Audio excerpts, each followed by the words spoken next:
This is the Bartholomew Town Podcast. So we've had this notion of a progressive civil war taking place here in the state. It's something that, well, first of all, was described in a headline in the Boston Globe by Ed Fitzpatrick in a recent article.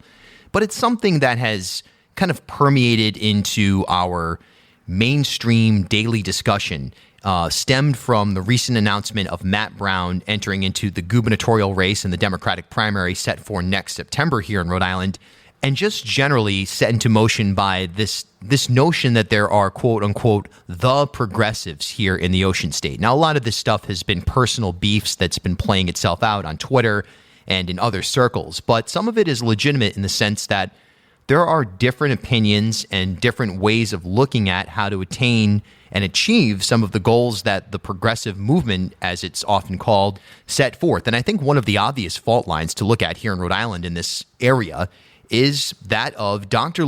Daniel Munoz, who was the first person to enter into the gubernatorial race way back on April 8th, 2021, and somebody who has the backing of a lot of the activists and organizer groups here in the state, as compared with Matt Brown and the Rhode Island Political Cooperative, not so much in the sense of bickering back and forth about who's holier than thou and this kind of stuff, but more so just in policies and in ways to achieve some of those goals. It's Bill Bartholomew here for another edition of the Bartholomew Town Podcast, Rhode Island's podcast of record. Today, Dr. Munoz breaks down some of his policy visions, and we get into this notion of a progressive civil war. And I don't want to use that term anymore either. I think that's we'll find another way to describe that going forward. But for today's purposes, we'll keep it in that terminology because it's kind of become a discussion here in the area for at least the last few weeks. Dr. Munoz also gets into some of the specifics that impacted his independent campaign for governor in 2018, including being excluded from debates and kind of just marginalized by the mainstream media as a whole, and even parts of the independent media, frankly. And it's interesting because we're starting to see some of that right now where outlets are mentioning some of the candidates and don't mention Munoz. So it's just this wacky thing to me. It's like to me, the people who enter into a gubernatorial or any election, any contest, ought to be considered amongst the field. It's a basic thing. No matter if the analysts, if the party itself feels that a particular candidate doesn't have a chance in hell, doesn't represent the party's values, whatever it may be, not just in the Democratic context or the progressive context, but throughout the political spectrum. I think it's something we just have to do as we try to break from this two-party binary system that has some elements that function in a positive way, but certainly has many, many elements that do not function in a positive way, and limit the opportunity for different perspectives and different voices and different aspects of our community to have their issues play out in terms of policy discussions and debate. Limiting debate is not a good thing. I'm sorry. And as listeners to this show or anything that I do know, even when I vehemently disagree with someone on a position, I want to hear about their position. I want to discuss it. Now, there obviously are some things that are anti-Semitic, racist, classist, ableist, whatever, that, okay, we don't need to hear that nonsense, that garbage. That can stay in the in the dumpster. But legitimate discussion ought to be considered by everyone who is engaged in an election, be it the media, the candidates themselves, the parties, and certainly, more than anyone else, the voters. So we get into all that today on this episode of BTOWN with Dr. Munoz. We're going to be having a lot of discussions with candidates in the 2022 elections, gubernatorial and otherwise, and I invite you to join us every time. A great way that you can support this independent journalism, entertainment, opinion, and analysis that happens right here on Bartholomew Town, well, you can become an insider by heading to patreon.com/Bartholomew Town. For as little as $3 per month, you can help to sustain this program. Patreon.com/Bartholomew Town. All right, so Dr. Daniel Munoz, you're a fascinating individual here in Rhode Island. There's no question about it, and obviously familiar to the BTOWN audience. You're running this time as a Democrat in a crowded field, and when I think back to 2018, I was horrified by the way that your candidacy was ignored, frankly, by most of the mainstream media and even some of the alternative media. You weren't on the debate stages. it was as if, all right, well, whatever, this guy's not going to win, so let's ignore him, But then Joe Trillo and Alan Fung were elevated to serious contenders somehow. It was kind of an eye-opening experience to me, for sure, to watch that play out. Even this year, we see mainstream media in Rhode Island posting stories about, Seth Magaziner said XYZ. He'll be running against Matt Brown and Secretary of State Gorbea in the Democratic primary. You were the first one in. Why, first of all, is this happening from your perspective? And then secondly, why did you run as a Democrat this time? Yeah, thanks for both questions, Bill. So for anyone who hasn't met me yet, who does know about me yet, so Dr. Daniel Munoz, grew up in CF, and I'm going to segue right into the answer here, Bill. Growing up in Central Falls, growing up in an economically disadvantaged community, a marginalized community, as a Puerto Rican, and finding my way into medicine, there were many barriers that were set up in that path and that journey. And what I found interesting throughout my development as youth and as a professional is that, many institutions and people alike don't want to check their implicit bias, right? They don't want to reevaluate the framework in which they're viewing the world and operating within that world. And that has had a negative impact on many marginalized communities historically here in the state of Rhode Island, right? Whether we're talking about Latino community, Indigenous, of course, community, Black community, Southeast Asian community, and many other communities that have migrated to the state. So why is it happening, and what has been happening? It was interesting today when I looked at my phone, there was a memory from 3 years ago. And the memory was a political activist and previous council person in Central Falls, Colleen Fonseca, calling out various news outlets for not including me in the debate. And I thought it was interesting that we had an interview today and that memory popped up.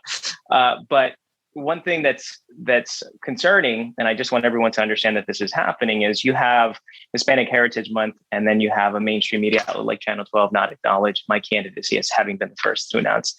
That's interesting.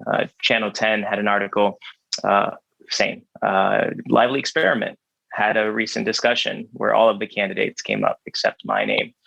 Now, I actually see that as two things. One is certainly a reflection of what's wrong in electoral politics and in the institutions that enable the type of politics we see in Rhode Island to be perpetuated. But two is that, it's actually a good thing because it shows that our people-powered campaign is pushing against these institutions, that it threatens to move the mark to a place where others are not comfortable for that mark to be. And I believe that place is to better support the working and the marginalized, to lift up their narratives and to make sure that narrative and that struggle that unifies 99% of Rhode Islanders is not lost. And that's exactly why I'm running in the Democratic primary. My values have been consistent from before I ever ran to when I first ran and so now.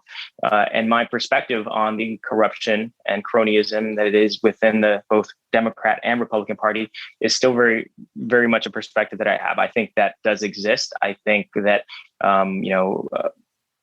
power structures of privilege appropriate movements of progress, right? They come to the poor and the marginalized and they tell us that they will affect programmatic changes, and then it never happens. And every 4 years, every 2 years for some offices, that narrative continues. And then the people that are working their way up from the bottom, from the ground up, wanting to build from the ground up, get pushed aside. Their stories get shut out. They get shut out from debates. That can no longer happen. But in order to break that barrier, to break the levee that's holding these water gates, right, the back, someone needs to challenge Goliath. And I don't think I'm the only one in the state, but I am one of many doing that for the 2022 election cycle. And I believe that after this election cycle, what we're going to see in Rhode Island, what we can see in Rhode Island, is a level of progress that we haven't seen in the last 100 years in the state. Well, we certainly need it. And, what's just so annoying about the way that your candidacy was treated is that in 2018, and what we're seeing shades of it right now in 2022, is that you have people behind you. I've literally seen people come up to you on the street. And in all seriousness, I've seen online, you've got a presence, you've got the support of a lot of the prominent activists or just community leaders here in the state. So it's not It's not just a gatekeeping thing in the sense of the political figure, but it also seems to be isolating portions of the community that want to elevate your campaign and taking away the voices of portions of this state that otherwise, the assumption will be, well, they'll just rally around one of the other candidates eventually. But in reality, you've been identified by a lot of people here in the state as somebody who can be an ambassador for their vision. I mean, does that seem accurate? Yeah, thanks so much, Bill. I mean, I do want to lift up, I appreciate the support, endorsement, and solidarity, and working beside individuals like Shonda Womack who have endorsed me, Ray Two Hawks Watson, right? We also have Demetrius Andre. We have Kia Bryant. There are organizers across the state that have been doing work both in mutual aid and affecting policies, right, to really push us towards a more progressive education system. And they have come out, again, for me. And it's not because I am the change agent. They are the change agents. It is because this election is so important. It is so important to have a governor that can catalyze change, that can take federal funds and put it into the community so that these organizers and activists and leaders can actually continue to affect the change, but to amplify it, right, in a time that it's needed the most. We also have 4 national endorsements, right, from organizations that don't just qualify progressivism from an ideological standpoint, but really qualify it from the perspective of, are you taking these ideologies of progressivism, which are that healthcare is a human right, that housing is a human right, and are you creating implementation pathways which ultimately does require that you be an organizer, that you understand how to engage communities that are very diverse, the 5 counties in Rhode Island, and not only engage with them, but to ensure that those communities are informing the way that those ideas are implemented in terms of programs. So we face in Rhode Island now kind of 2 tides of establishments, right? In some ways, right? The tide that's always been here, this blue/red wave of very conservative Democrats that want to drown everyone else's voice out. And then another tide that's coming that is, qualified as being more progressive. And yet what we're continuing to see is that those that find themselves at the top of that hierarchical framework still very much reflect privilege. And not only privilege in terms of wealth and perhaps, in the racialized group that they come from, but privilege in that the way in which they operate is not flat. It's not through the lens of what it means to be an organizer. It's not in an equitable way, right? It is, I'm going to save you, and therefore you follow me, or you are not one of the people that I will save. And that is a scary place to be, because in the history of America, that's what we've seen, right? Every single time a new political movement comes, those that find themselves at the top tend to not be the initial group that started the movement, right? The people who are working, those who are marginalized. And I'm not going to get out of this race. There are others that are fighting beside me that will not get out of this race. So it is important for us to take back our narratives, take back this movement of progress, and to ensure that the tide that comes through this state is one that is truly blue, that is truly progressive, and that is truly driven by the people. Right now, there's an ongoing story that's been happening for the last few weeks, and Ed Fitzpatrick described it as a progressive civil war, and in the Boston Globe, and we had a conversation about that on WPRO. And in some ways, it's nothing new. There's always been disagreements. It's not like there's the progressives and the moderates. I mean, there are Republicans here in this state that oftentimes, well, not oftentimes, but in some cases, align with progressive-leaning independents or Democrats on certain issues, and there are quote unquote progressives that are very conservative on some issues. I think of Pat Fonts, who challenged Senator Sheldon Whitehouse as a quote unquote progressive, but is not pro-choice. So there are these examples of the intermingling there, but hyper specifically right now, we've got this issue of the Rhode Island Political Cooperative. Matt Brown, who's one of the co-chairs, is running for governor. He'll have Cynthia Mendez as his lieutenant governor, quote unquote. They're going to be running together, even though it's not a joint ticket here in Rhode Island. But it's created this division where there's a holier than thou type of mentality of, well, I'm the real progressive and you're not, and or I'm the more likely to win and you're not type of environment. We see a lot of progressive figureheads like former state representative Aaron Regenberg writing op-eds that are denouncing the co-op. Same with Brandon Potter, Representative Brandon Potter, a former co-op member. Senator Sam Bell, throwing barbs on Twitter, and then a lot of pushback coming from members of the co-op.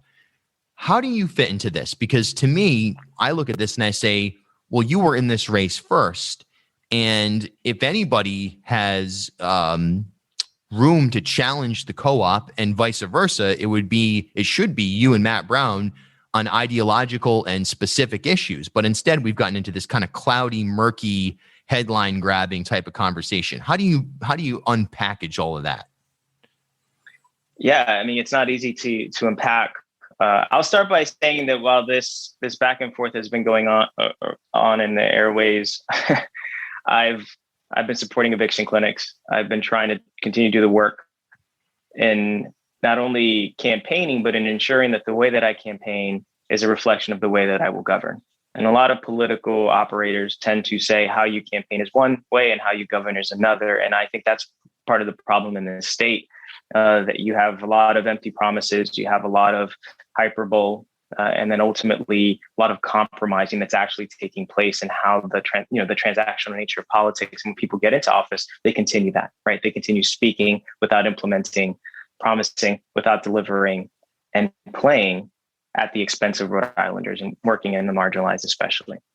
So now I'm going to get to this civil war. I know I don't know everyone that's running within the cooperative. I know some that are. I know some that have run in the past.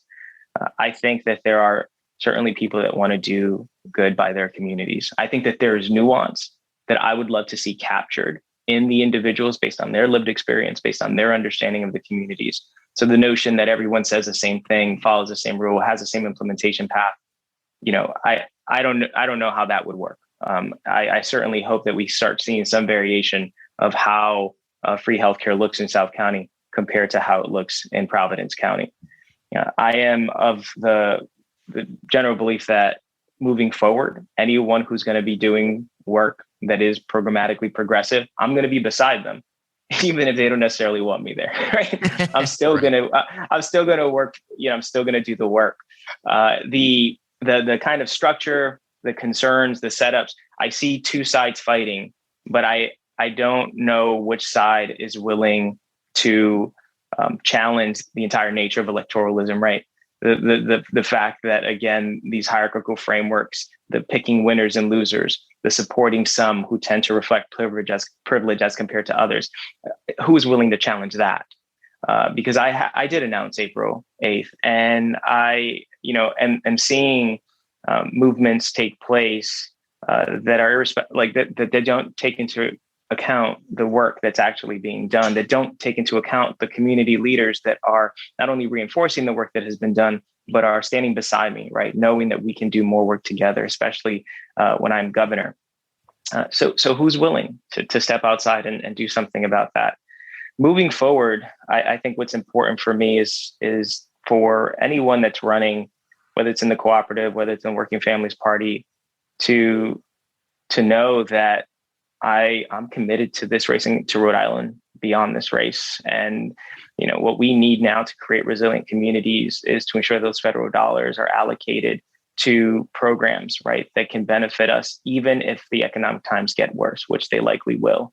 I have faced some criticism from individuals since this recent announcement that kind of try to frame things in the context of incrementalism. And I think that's a funny way to do it, because what is incrementalism? Is it incremental to build free clinics out for communities where the clinics have been closed down for years? Is that incremental?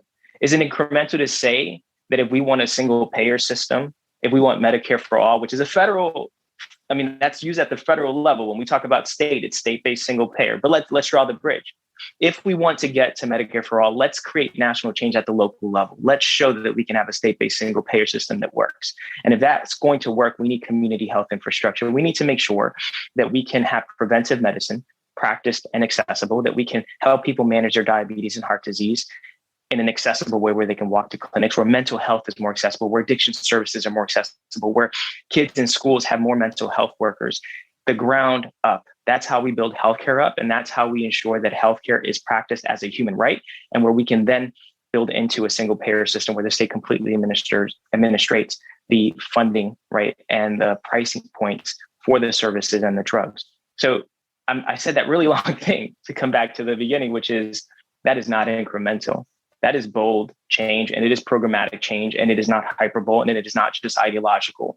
It is going to help the working. It is going to help the marginalized, and the federal dollars, and by taxing those that are making $450,000 or more a year, will get us the consistent revenue streams. So the initial revenue stream, and then the consistent revenue stream that we will need to make the system sustainable.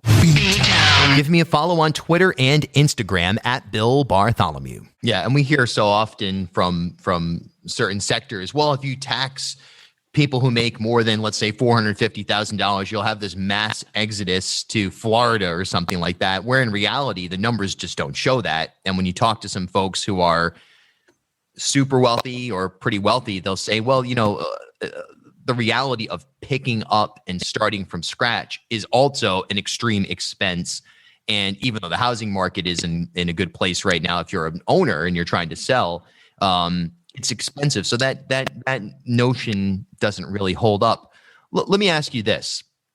If you were governor right now, with the American Rescue Plan Act dollars, what would be the priorities that you would push for? Yeah, thanks, Bill.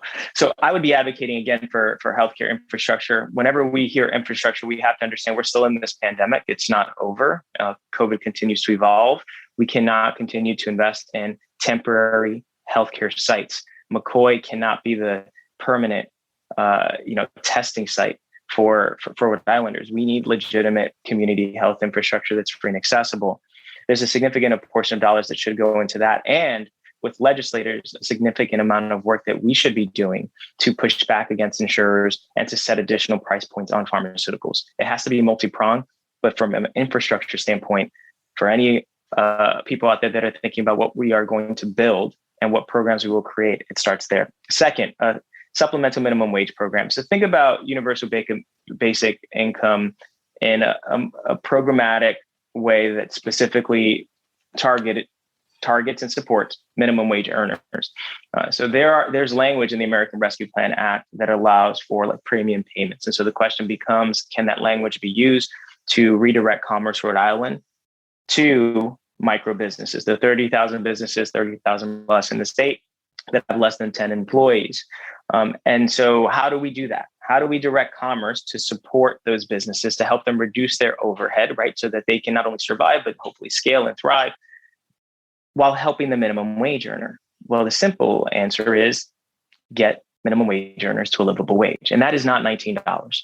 If we were talking about the minimum wage and it had been connected, indexed to inflation, it would be $25 today. And even $25 doesn't get you far if you have to pay for your own healthcare. So we really need to start talking about livable wage in the context of having free healthcare, so that those that are earning a livable wage aren't still pushed back down to poverty for the healthcare bills. So if we have a healthcare system and infrastructure, then Commerce Rhode Island can get small businesses, micro businesses to participate in this program, supplement hourly wages for the minimum wage earners. Now, those minimum wage earners should also have access to Rhode Island Promise. Raymundo started something good, but it is not yet great. To make it great, we have to open Rhode Island Promise up to all individuals, adults, that even those that can only attend for part-time, right? Even the non-traditional students. That's a pipeline out of poverty. Commerce directing its, leveraging federal dollars in a directed way, getting it to micro businesses, supplementing minimum wage earners, getting them to a livable wage, and in addition, getting them a pipeline to building skills through Rhode Island Promise, so that they don't necessarily have to stay in that minimum wage. Even if it's a livable wage, it's still very, a job that's paying $25, $30 an hour. I would like to see people get to $40, $50 an hour, because even if you make $66,000 in the state bill, it's hard to survive. And all it takes is one car accident, one emergency room visit to put you at the cusp of having to decide whether you need to pay rent or pay for food.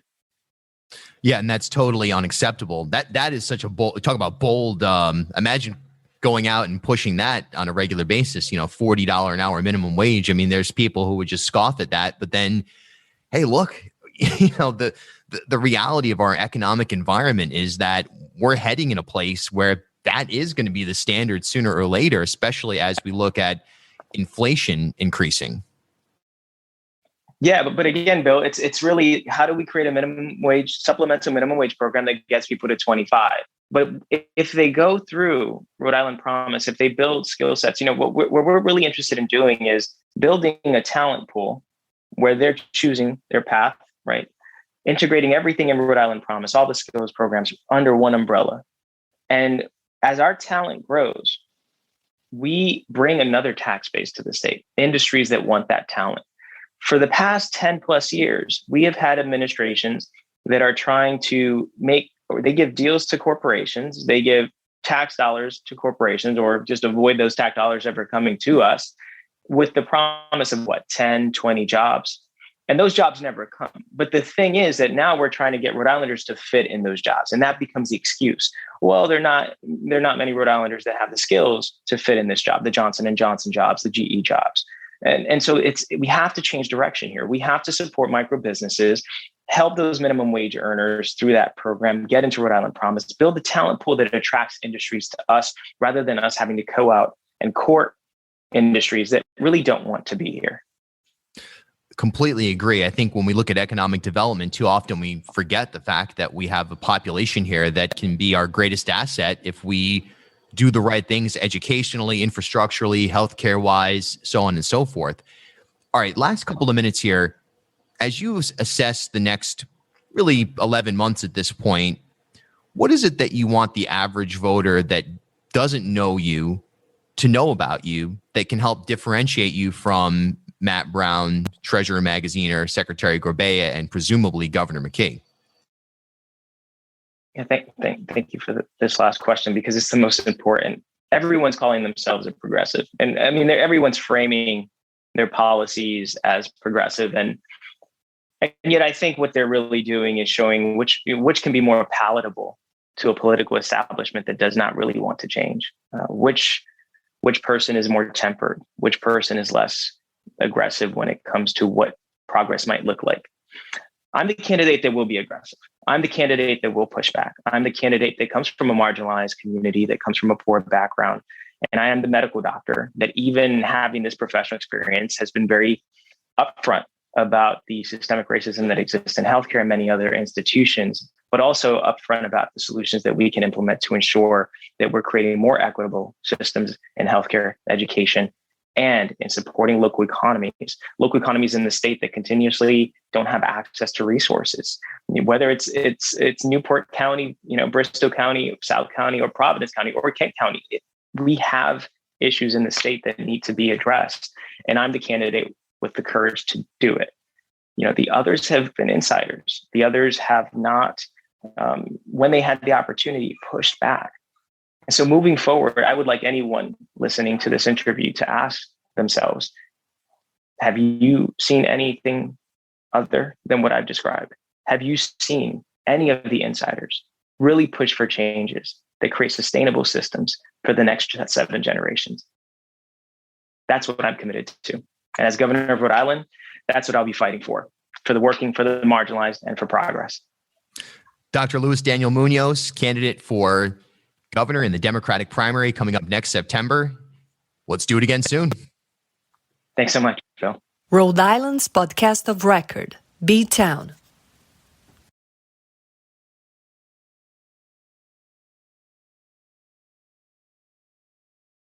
At HealthSource RI for Employers, we provide access to health insurance to more than 1,100 local businesses and nonprofits, and 96% of them renew through us every year.